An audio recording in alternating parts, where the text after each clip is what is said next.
ഏ രാമ എന്ന് കൂപ്പിടുമ്പോ മേൽമുണ്ടഴിച്ച് അരയിൽ ചുറ്റി ഓച്ചാനിച്ച് നിൽക്കുന്ന കാലഘട്ടം എന്ന് നനച്ചിയാണ്. പാടത്ത് ജോലി, വരമ്പത്ത് കൂലി. എല്ലുമുറിയെ പണിയെടുത്ത കൂലി ചോദിക്കുമ്പോ ATM പോയി ഉരയ്ക്കാൻ പറഞ്ഞാൽ പറയുന്നവരോട് എനക്ക് ഒന്നേ പറയാനുള്ളൂ, പോയി ചെരക്കടാ എന്ന്. ഇത് സഖാവിട.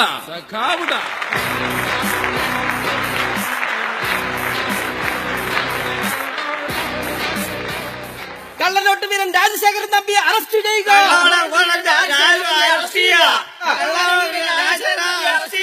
സ്റ്റീഫന്റെ ഘാതകരെ അറസ്റ്റ് ചെയ്യുക. എന്താണത്? സ്പീഡിൽ പറഞ്ഞ കിട്ടില്ല, ഇത് നിർത്തിപ്പറ. സർക്കാർ നീതി പാലിക്കുക. സർക്കാർ നീതി പാലിക്കുക.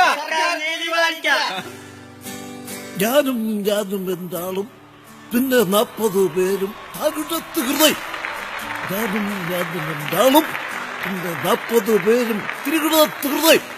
പൂമരം കൊണ്ട് കപ്പലുണ്ടാക്കി, പൂമരം കൊണ്ട് കപ്പലുണ്ടാക്കി. സാർ എന്തായി കാണിക്കണേ? അയാൾക്ക് കപാല് കളിക്കാമെങ്കിൽ എനിക്ക് കാളിദാസം കളിക്കാം. എന്താ സാറേ ഇതിന്റെ അർത്ഥം?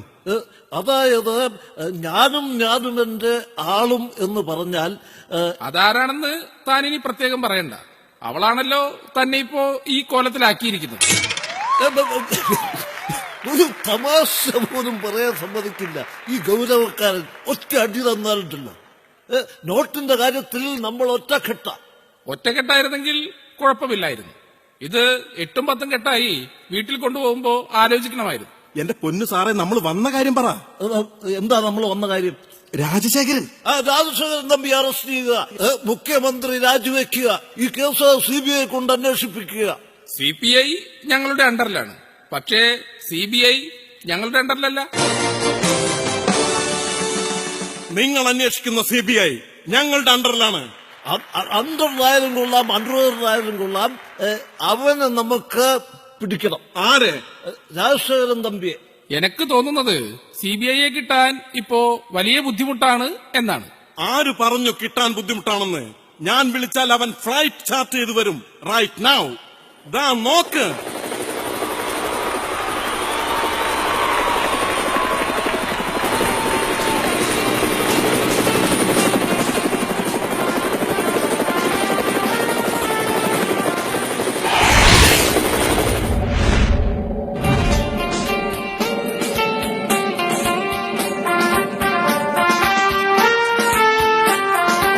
ഇത്രയും വലിയൊരു സാഹസം കാണിച്ചിട്ടും നിങ്ങൾക്കൊന്ന് കൈയടിച്ചുകൂടെ? ഒരു രാഷ്ട്രീയക്കാരൻ പോലും ഇത്രയും വലിയ ചാട്ടം ചാടത്തില്ല. ഒന്ന് കൈയടിച്ചേ. രാജപ്പഞ്ചായത്തിന് ഒരു കൈയടി കൊടുത്തേ. ഇതാണ് ഞാൻ പറഞ്ഞ എന്റെ ആത്മാർത്ഥ സുഹൃത്ത് CBI ഓഫീസർ രാജൻ. ഞാൻ രാജനാണെന്ന് എനിക്ക് മനസ്സിലായി, പക്ഷേ നീ ആരാണെന്ന് എനിക്ക് പിടികിട്ടില്ല. എന്നെ മനസ്സിലായില്ലേ? ഓർമ്മയുണ്ടോ ഈ മുഖം? ഓർത്തിരിക്കാൻ നീ എന്താ കാഴ്ച ബംഗ്ലാവിൽ കുരങ്ങാണോ? അല്ല, ഒരുപാട് സിനിമയിൽ ഇങ്ങനെ കേറി ഇറങ്ങിയതാ. IASഉം IPSഉം കമ്മീഷണറും ഡോക്ടറും കമ്പൗണ്ടറും ഒക്കെ ആയിട്ട്. ഇപ്പൊ എന്താ അനിയന് സിനിമയിൽ ചാൻസ് ഇല്ലേ? ആര് പറഞ്ഞു സിനിമയിൽ ചാൻസ് ഇല്ലെന്ന്? ഇപ്പൊ ഞാൻ സിനിമാഭിനയൊക്കെ നിർത്തി ജനസേവനത്തിന് ഇറങ്ങിയിരിക്കുക. താൻ സിനിമാഭിനയം നിർത്തി എന്ന് പറയുന്നത് തന്നെ ഒരു വലിയ ജനസേവനമല്ലേ? എന്തൊരവസ്ഥയാണത്! ഇയാളുടെ സ്ഥാനത്ത് ഞാനായിരുന്നെങ്കിൽ പോയി തൂങ്ങിച്ചത്തേന്. ഇത് പണ്ടാരാണ് പറഞ്ഞ പോലെ വേലിയിലിരുന്ന എന്തോ നീളമുള്ള ഒരു സാധനം എടുത്ത് നമ്മൾ എവിടെയോ വെച്ചെന്ന് പറഞ്ഞത് എവിടെയാ? എനിക്കത് ഓർമ്മ കിട്ടുന്നു.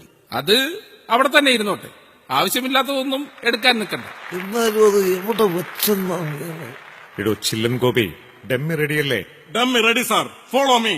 ആ ഡയലോഗ് ഞാൻ പറയേണ്ടതല്ലേ? തലയിരിക്കുമ്പോ വാലാടണ്ട മിസ്റ്റർ ഗോപി. സ്റ്റീഫൻ മരിച്ചത് ഇവിടെ വെച്ചാണെന്നല്ലേ പറഞ്ഞത്? ആണെന്ന് തോന്നുന്നു. താൻ എന്താ ഇപ്പോ പറഞ്ഞത്? ആണെന്ന് തോന്നുന്നു. ഇപ്പോഴാണ് കേസിന്റെ മർമ്മസ്ഥാനം എനിക്ക് പിടികിട്ടിയത്. കമോൺ ടോമേ.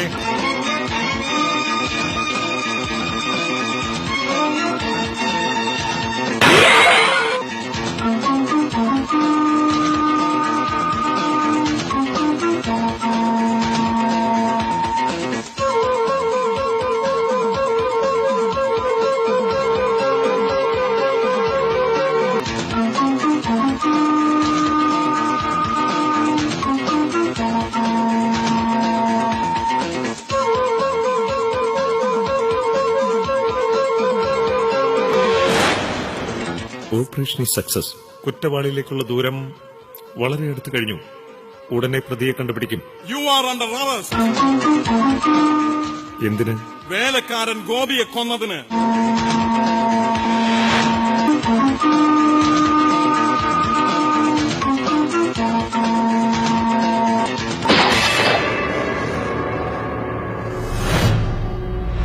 പാവപ്പെട്ട ഒരു തൊഴിലാളിയായ ഗോപിച്ചേട്ടനെ ഈ ഓഫീസർ രാജൻ ചേട്ടൻ മനഃപൂർവ്വം ഡമ്മി എറിഞ്ഞ് കൊന്നതാണെന്നുള്ള കാര്യത്തിൽ യാതൊരു സംശയവുമില്ല.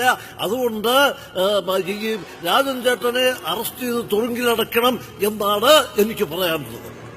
എന്നിരുന്നാലും ഉദ്ദേശശുദ്ധി നല്ലതായതുകൊണ്ട് ഇദ്ദേഹത്തെ അറസ്റ്റ് ചെയ്യരുത് എന്നാണ് ഞങ്ങളുടെ തീരുമാനം. അറസ്റ്റ് ചെയ്യരുത് എന്ന് പറയാൻ നിങ്ങളാരാ? സുപ്രീം കോടതി ജഡ്ജിയോ? അറസ്റ്റ് ചെയ്തേ പറ്റൂ. നിർത്ത്. നിയമമറിയാത്ത നിങ്ങൾ തർക്കിച്ചിട്ട് കാര്യമില്ല. ജസ്റ്റിസ് മേനോൻ സാർ വരട്ടെ.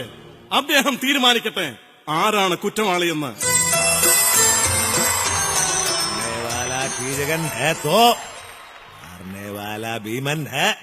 ഹിന്ദിയിൽ പറയാൻ ഇത് ബംഗാളല്ല, കേരളമാണ്. അതെനിക്ക് നന്നായിട്ട് അറിയാം. പക്ഷേ ഇന്ന് കേരളത്തിൽ മലയാളികളെക്കാൾ കൂടുതലുള്ളത് ബംഗാളികളാണ്. സംജാ?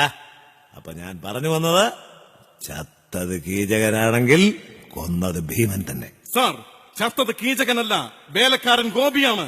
ഏതായി കഴുത? നിയമത്തിന്റെ മുന്നിൽ ഹാജരാക്കാൻ നിങ്ങൾക്കൊരു പ്രതിയല്ലേ വേണ്ടത്? ദാ പിടിച്ചോ. ഇത് വെറും ഒരു ഡമ്മിയല്ലേ? ഒരു സാധാരണക്കാരന്റെ കാഴ്ചപ്പാടിൽ ഇത് വെറും ഡമ്മിയായിരിക്കാം. എന്നാൽ കേരളത്തിന്റെ രാഷ്ട്രീയ ചരിത്രത്തിൽ ഈ ഡമ്മിക്ക് വലിയൊരു സ്ഥാനമുണ്ട്.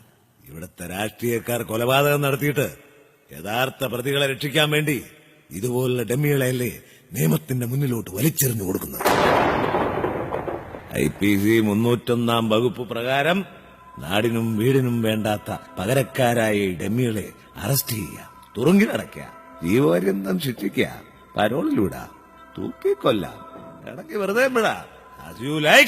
ആയിരം കുറ്റവാളികൾ രക്ഷപ്പെട്ടാലും ഒരു നിരപരാധി പോലും ശിക്ഷിക്കപ്പെടാൻ പാടില്ല എന്ന് അനുശാസിക്കുന്ന നമ്മുടെ നീതിപീഠത്തെ പോലും നോക്കുകുത്തിയായി നിർത്തിക്കൊണ്ട് വർഷങ്ങളായി ഇവിടെ നടക്കുന്ന ഈ ഡമ്മി നാടകങ്ങൾക്കെതിരെ ജനങ്ങൾ പ്രതികരിക്കേണ്ട സമയമായിരിക്കുന്നു. ഇനി പ്രതികരിക്കേണ്ടത് നിങ്ങളാണ്, നിങ്ങൾ മാത്രം, ഇവിടത്തെ പ്രബുദ്ധരായ ജനത.